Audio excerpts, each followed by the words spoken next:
Selamat pagi, kami dari kelompok 5 akan mempresentasikan materi tentang pendapatan nasional, pertumbuhan, dan struktur ekonomi. Sebelum masuk ke materinya, kami akan memperkenalkan diri. Perkenalkan, nama saya Minansi Akbar. Nama saya Loisa Maria Fitriana Taib.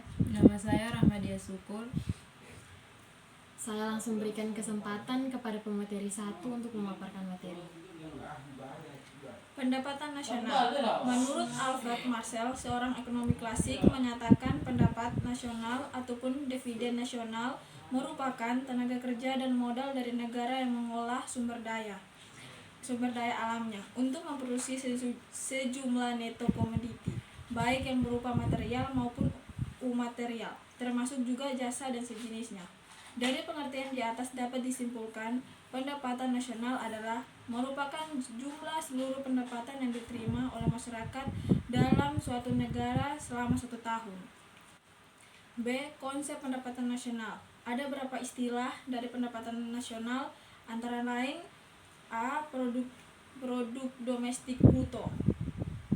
Produk domestik bruto merupakan jumlah produk berupa barang dan jasa yang dihasilkan oleh unit-unit produksi di dalam batas wilayah suatu negara selama 1 tahun.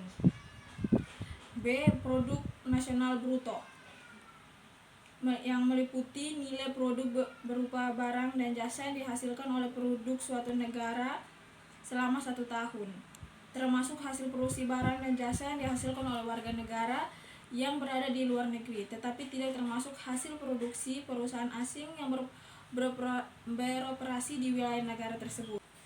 C. Produk nasional neto adalah jumlah barang dan jasa yang dihasilkan oleh masyarakat dalam periode tertentu setelah dikurangi dengan penyusutan dan pengganti barang modal. Penyusutan bagi peralatan produksi yang dipakai dalam proses produksi umumnya bersifat taksiran sehingga mungkin saja kurang tepat dan dapat menimbulkan kesalahan meskipun relatif kecil. D. Pendapatan nasional neto adalah pendapatan yang dihitung menurut jumlah balas jasa yang diterima oleh masyarakat sebagai pemilih faktor produksi. E. Pendapatan persorangan adalah jumlah pendapatan yang diterima oleh setiap orang dalam masyarakat, termasuk pendapatan yang diperoleh tanpa melakukan kegiatan apapun. Pendapatan persorangan juga menghitung pembayaran transfer payment. Transfer payment adalah penerimaan yang bukan merupakan balas jasa produksi tahun ini, melainkan diambil dari sebagian pendapatan nasional tahun lalu. Contohnya, pembayaran dana pensiun, tunjangan sosial bagi para pengangguran, bekas penjuang, bunga utang pemerintah, dan sebagainya. F. Pendapatan yang siap dibelanjakan adalah pendapatan yang siap untuk dimanfaatkan guna membeli barang dan jasa konsumsi, dan selebihnya menjadi tabungan yang disalurkan menjadi investasi.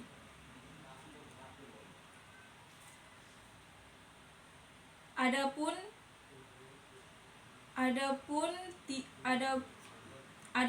PDB itu tersendiri dapat dihitung atau diukur dengan 3 macam pendekatan, yaitu pendekatan produksi, kedua pendekatan pendapatan, yang ketiga pendekatan pengeluaran.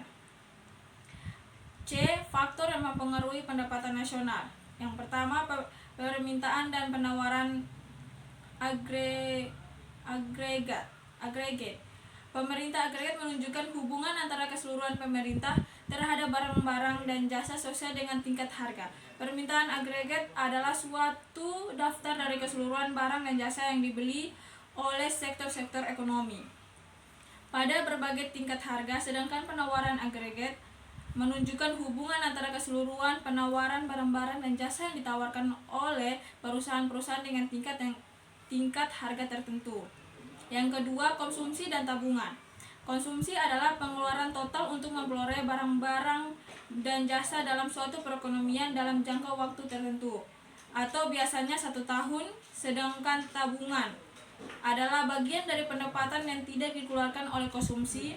Antara konsumsi, pendapatan, dan tabungan sangat erat hubungannya. Hal ini dapat kita lihat dari pendapatan Keynes yang dikenal dengan physiological konsum konsumti konsum konsumtion yang membahas tingkah laku masyarakat dalam konsumsi jika dihubungkan dengan pendapatan.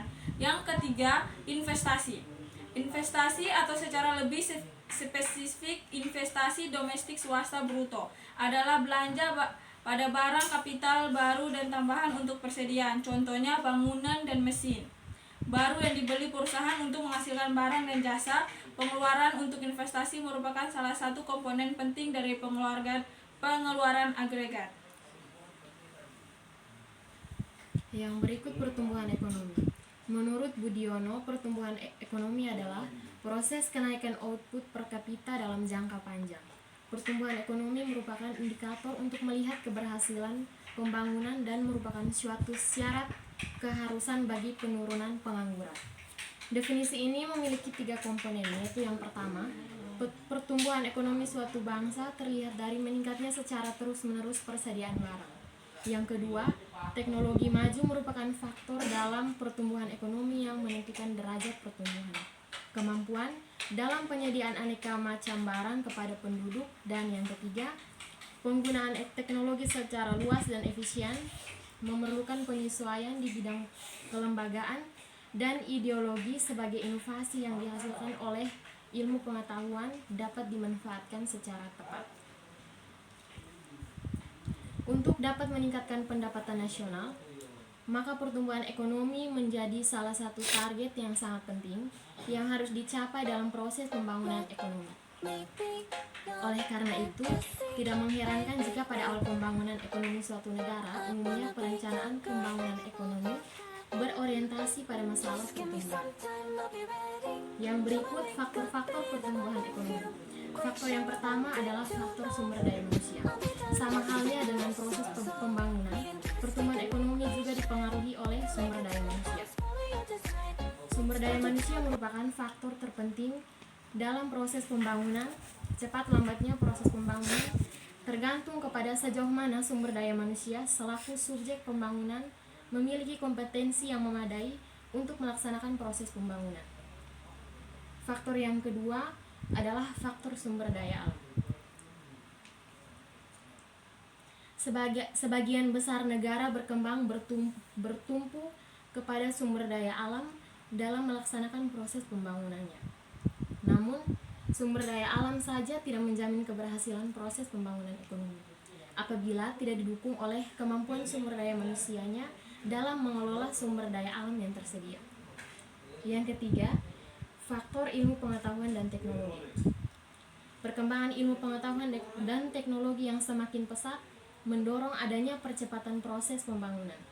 Pergantian pola kerja yang semula menggunakan tangan manusia digantikan oleh mesin-mesin canggih berdampak kepada aspek efisiensi, kualitas dan kuantitas rangkaian aktivitas pembangunan ekonomi yang dilakukan dan pada akhirnya berakibat pada percepatan laju pertumbuhan ekonomi.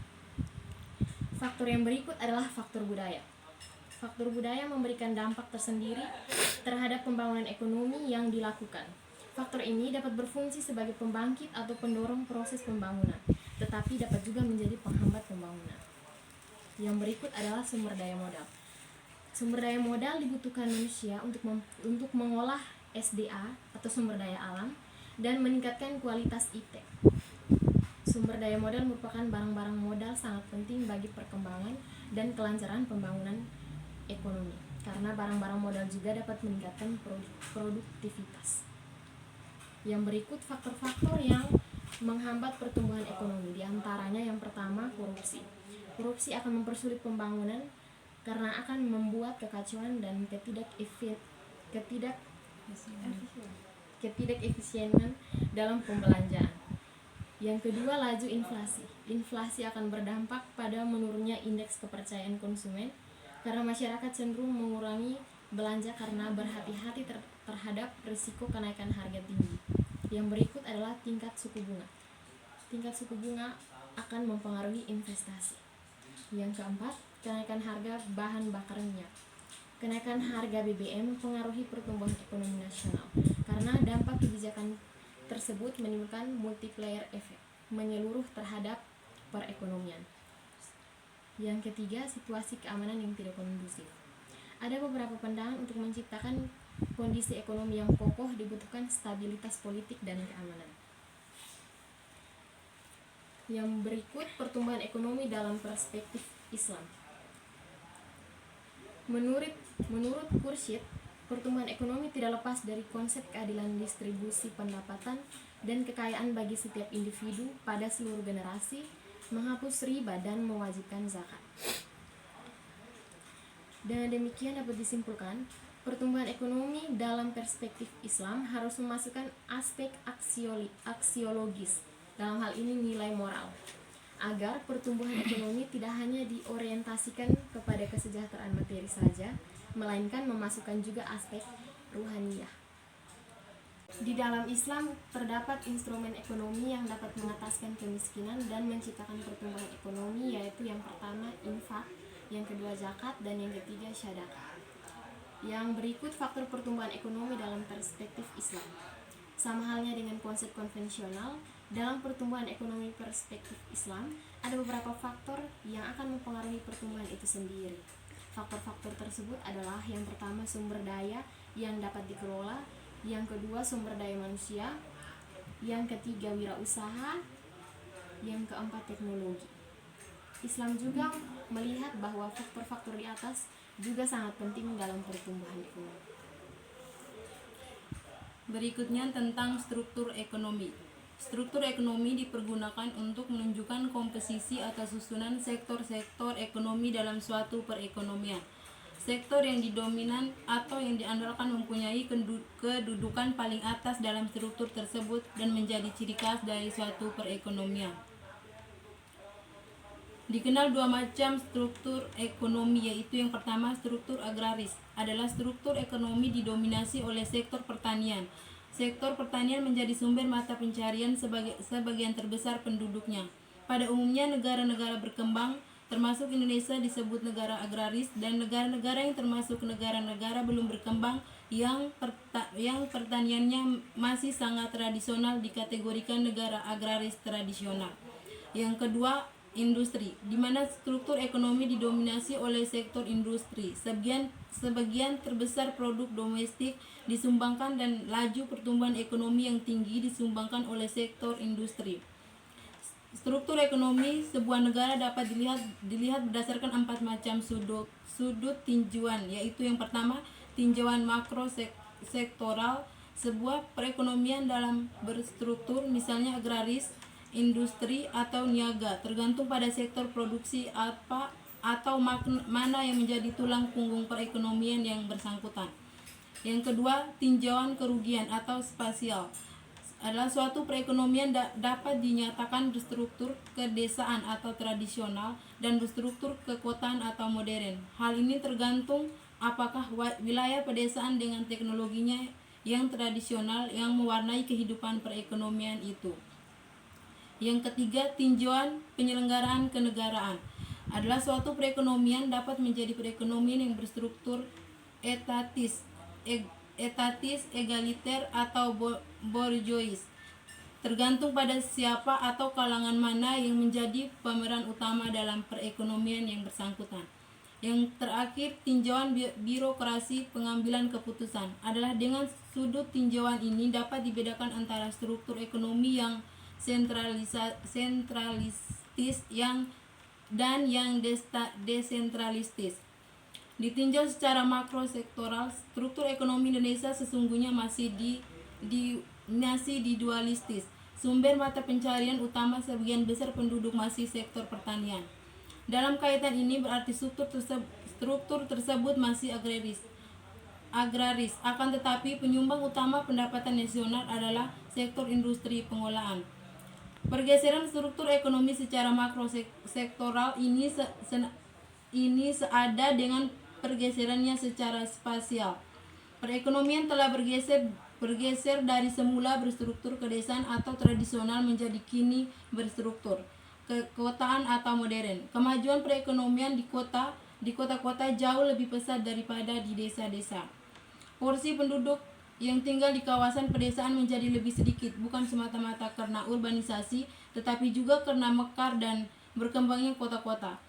Kehidupan sehari-hari yang semakin modern tercermin tidak saja dari perilaku konsumsi masyarakat, tapi juga dari teknologi produksi yang diterapkan oleh perusahaan-perusahaan. Sekian presentasi dari kami. Selamat pagi.